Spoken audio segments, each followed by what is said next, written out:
વિષય જેણે શબ્દ વિચાર્યા તેના સર્યા કાજ. એટલે આપણને જે ભગવાને નિયમ આપ્યા છે એ નિયમની અંદર દૃઢતા રાખવી જોઈએ. કઈ પ્રમાણે આપણે એમને જે કહ્યું આપણે પાઠ પૂજા કરવી, આપણે પૂજાઓ કરવી, માળા કરવી, મંદિર ઘર કરવું, ઘરમાં પણ કથા વાર્તા કરવી, શાસ્ત્રોનું વાંચન કરવું અને એ પ્રમાણે બધી વાતો કરી છે આપણે. તો એને સતત જો આપણે કરીએ તો એમાં કંઈક આપણને માર્ગ મળે. પણ તો વાંચ્યું ને કંઈ એમાં તો રસ આવ્યો નહીં. પણ રસ હજુ બીજું પેલું બેઠું છે ત્યાં સુધી રસ ક્યાંથી આવે? જ્યાં જગત બેઠું છે કે બધું નાટક ને સિનેમા ને ટીવી દરરોજ જોતા હોય પછી આમાં રસ ક્યાંથી આવે? એકને મૂકીએ તો બીજો રસ આપણને આવે. પણ તમે શેરડી ખાતા હોય ને સાથે રોટલો ખાતા હોય કે રોટલી ખાતા હોય કે પૂરી ખાતા હોય, એ બે સાથે ખાઓ તો શું ખાવે ખરું? શેરડીનો રસનો જ ના આવે ને પેલું એનું ના આવે. એમ આપણે બે ભેગું કરીએ છીએ પછી કંઈ મને મજા ના આવી. ત્યાં ગયો તો ખરો પણ મજા લઈને શું પેલું તરત જ જોડે જોડે બધું હોય ને ચાલતું હોય. આપણા વિચારો પહેલાંમાં ચાલતા હોય, અહીં બેઠા હોય અહીંયા પણ વિચારો પહેલાં જતા, મજા ના આવે. પણ સ્વામી કહ્યું કે પ્રથમ તો સર્વ સંકલ્પને પડ્યા મૂકીને એકાગ્ર ચિત્તે કરીને આ ભગવાનની વાત સાંભળી, આ સત્સંગ કરો. ખાલી સાંભળીને જતી રહે વાત એ ના હોય કે આ પ્રમાણે સાંભળ્યું ને પાછું આકાને સાંભળ્યું આકાને જતું રહે તો કંઈ અસર ના થાય. પણ એને અંદર ઉતારવું જોઈએ, એની દ્રઢતા કરવી જોઈએ તો એ થઈ જાય. ભગતજી મહારાજે ગુણાત્યાંશોનો સમાગમ કર્યો તો એમને જીવમાં આરપાર એક જ્ઞાન ઉતરી ગયું તો એમને જગત ખોટું થઈ ગયું. જગતના સુખની અંદર કોઈ પ્રીતિ જ ના રહી અને સુખ્યા થઈ ગયા.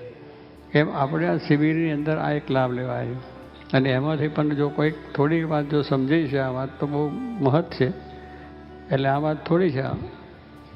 આપણે બીજું અમૃત છે, એ અમૃતનું એક ટીપું પીવો ને તોય તમે અમર બની જાઓ, સુખ થાય. અને ઝેર છે એનું ટીપું પીવો તો નાશ થઈ જાય શરીરનો, એક ટીપું પીએ તો. કારણ કે ઝેરની અસર એ ખોટી છે, એ આપણે દુઃખવાળી છે, પેલી સારી છે. એટલે આ સભામાં બેસવાથી જો એક થોડીક વાત સમજાઈ જાય તો પણ આપણું કામ થઈ જાય, એ થઈ જાય. કારણ કે એ પ્રમાણે હવે ગોપીચંદ બહુ મોટા રાજા હતા, એના બાપે બહુ મોટા રાજા હતા અને બહુ એને સારું વ્યવસ્થાથી રાજ કર્યું. એ ગયા ધામમાં ગયા એટલે એને શહેર બધાને પ્રજામાં પણ પ્રિય હતા. આ તો બહુ ભાગવતની વાતો છે. તો એ પછી એના દીકરાને ગાદી આવી, એના બેઠા. હવે એના બાપને બધી પ્રાણીઓ હશે અને થાય એટલે એની ગોપીચંદની જે માતા એ પણ હતા. ગોપીચંદ રાજા નાવા બેઠા હતા નીચે અને ત્યાં બેઠા બધા દાસદાસીઓ હોય એને નવડાવે ને એટલે નાતા હતા બહુ પ્રેમથી શાંતિ. એની માતા ઝરૂખામાં ઉપર બેઠા હતા. ઝરૂખામાંથી એને આંખમાંથી આંસુ પડી ગયું. પેલો નાઈ છે એને જોઈને એને આંખમાંથી આંસુ પડી ગયા. કારણ કે એને કંઈ અંતરદ્રષ્ટિ હતી ને અંતરદ્રષ્ટિ તેને વિચાર આવ્યો. આપણે અહીં બેઠા છે પણ એવો વિચાર જો આવી જાય તો કામ થઈ જાય. તો એને આંખમાંથી આંસુ પડ્યા એટલે પેલા તરત ઉપર જોયું. એને થયું કે હું રાજાને બધી રીતે મારી સગવડની અંદર મારી માતાને દુઃખ શેનું છે કે એની આંખમાં આંસુ કેમ આવ્યા? નહીં ધોઈને કપડાં પહેરીને માતા પાસે જઈને પગે લાગીને કહ્યું કે તમને શું દુઃખ છે? તો માતા કહે છે મને કાંઈ દુઃખ નથી, પણ તમને આંસુ આવ્યા ને કારણ કે તમને મારા થકી દુઃખ હોય કે મારા જે આ રાણીઓ છે એનાથી દુઃખ હોય, મારા કોઈ નોકર ચાકરથી દુઃખ હોય, જે કંઈ દુઃખ હોય એનું નિવારણ કરવા તૈયાર છું. અને કદાચ કોઈ સજા કરવા જેવું છે તો સજા પણ કરીશ, પણ તમે દુઃખી શા માટે? તમે મને વાત કરો. એટલે પેલા માતાએ કહ્યું ભાઈ કોઈ દુઃખ નથી, તારા તરફથી મને સંતોષ છે, તારી રાણીઓ તરફથી સંતોષ છે, મને કોઈ દુઃખ નથી, કોઈ ટુકારો કરતો નથી. બધી દાસીઓ સેવાઓ કરે છે, અખંડ ટાઈમે ટાઈમે પૂછે છે, નોકર ચાકરો બધું કરે. પણ દુઃખ એક વાતનું મને થયું કે તારો બાપ છે એ આ તારા જેવો હતો, બુદ્ધિશાળી હતો, ડાયો હતો અને ખૂબ સુંદર રીતે પ્રતિષ્ઠા બધી મેળવી હતી. પણ એનું શરીર પડી ગયું, બળી ગયું અને રખ્યા થઈ ગયા એની. એટલે મને પણ એ થયું કે તારો બાપ આટલો બધો વૈભવ ભોગવીને ક્યાં ગયો ખબર નથી, પણ એની રખ્યા થઈ ગઈ, રાખ થઈ ગઈ છે. એમાં તારી સારી કાયાના તારો વૈભવ છે એ રાખ થઈ જવાનો છે. આ શરીરથી તું બીજું કાંઈ નહીં કરી શકે ને આ રાજનું સુખ ભોગવ્યા જ કરીશ તો એ રખ્યા થશે. એમાંથી તને આત્માની શાંતિ કશું થશે નહીં, આત્મકલ્યાણની વાત નહીં થાય.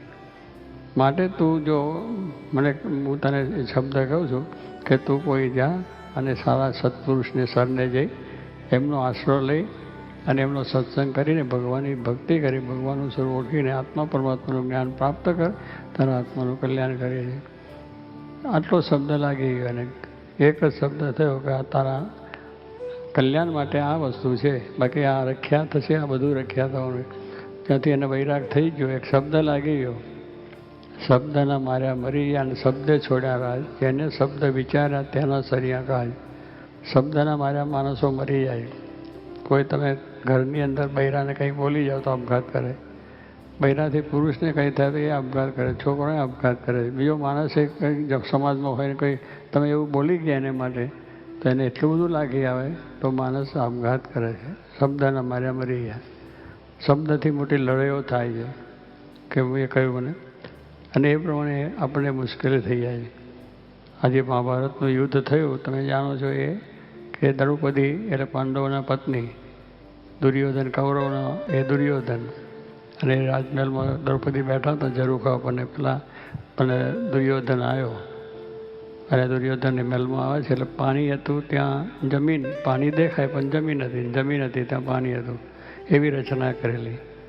એટલે તો દુર્યોધન આવતો અંદર બેઠો એટલે એને લાગ્યું કે પાણી છે એટલે પોતાનો કપડાં ઊંચો ના લીધા અને એનું પલરી ગયું, અને જ્યાં જમીન નથી ત્યાં એને નીચું કર્યું અને બધું. એટલે એને ખબર ના પડી કે આ પાણી કંઈ જળ હશે, એટલે એના મનમાં એમ થયું. એટલે પેલા દ્રૌપદીએ જોયું એટલે એને કહ્યું કે અંધનો અંધ કહેવાય.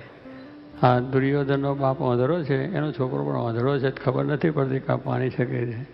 આ શબ્દ કહ્યું અને દુર્યોધનને લાગ્યું, ટચ થયું એટલે મનમાં ઘોરાયું કે મને આંધળો કહ્યો.